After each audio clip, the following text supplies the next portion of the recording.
Hai guys, apa kabar? Semoga sehat selalu ya. Oke, di video kali ini aku bakal ngasih tahu kalian tentang perubahan kurikulum dari masa kemerdekaan sampai saat ini.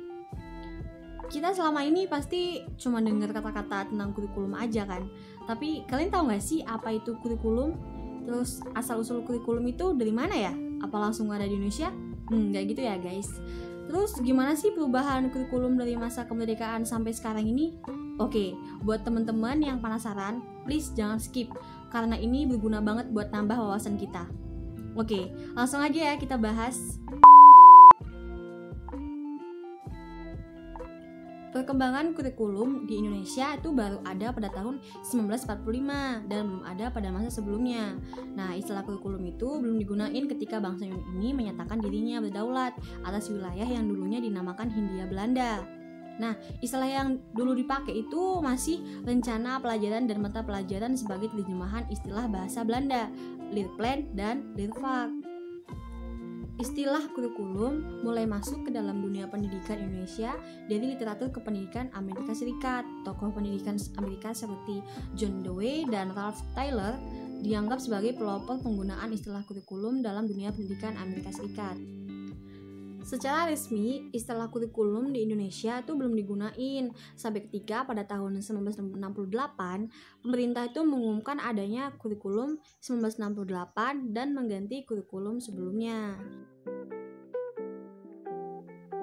Kurikulum adalah suatu kebijakan publik yang dinyatakan berlaku dan berdampak kepada kehidupan sebagian terbesar masyarakat, berdampak kepada pembiayaan yang dikeluarkan pemerintah dan masyarakat, berdampak kepada kehidupan bangsa di masa mendatang.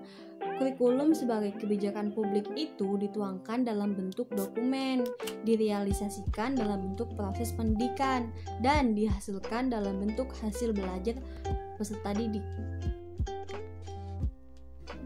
Pada tahun 1950, Republik Indonesia menghasilkan undang-undang pertama tentang pendidikan yang kemudian digunakan kembali oleh Republik Indonesia dengan nama Undang-Undang Nomor 12 Tahun 1954. Dalam Undang-Undang Nomor 4 Tahun 1950 dan dalam Undang-Undang Nomor 12 Tahun 1954 terdapat berbagai ketetapan mengenai kurikulum.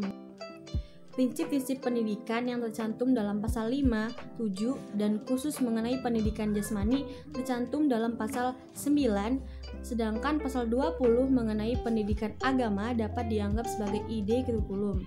Pasal 5 menyebutkan bahwa bahasa Indonesia adalah bahasa yang digunakan dalam interaksi. Untuk TK dan SD kelas 1, 2, dan 3 boleh menggunakan bahasa daerah. Ketetapan dalam pasal 7 merupakan ketetapan mengenai tujuan lembaga pendidikan.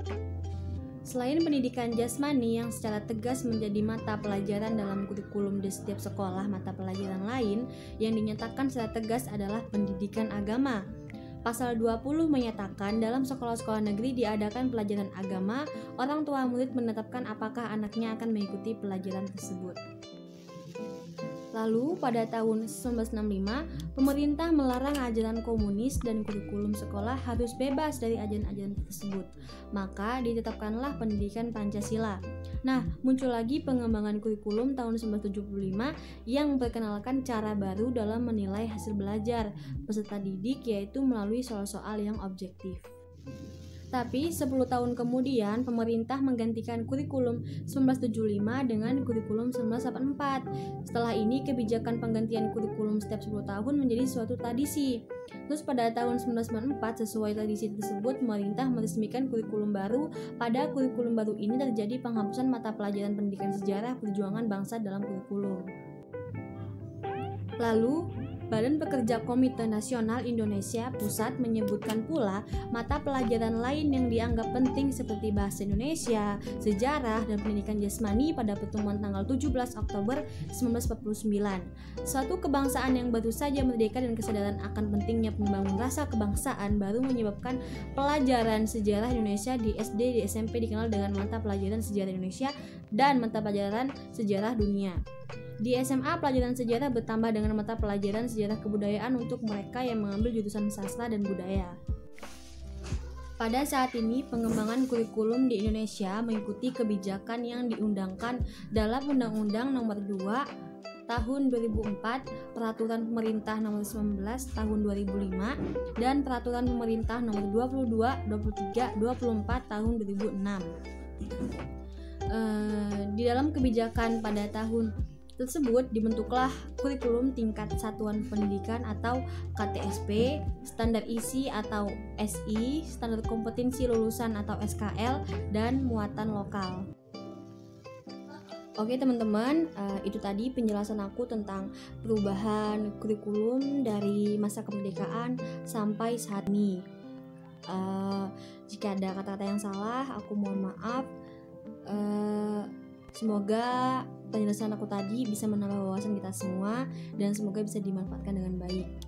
Oke, see you next time.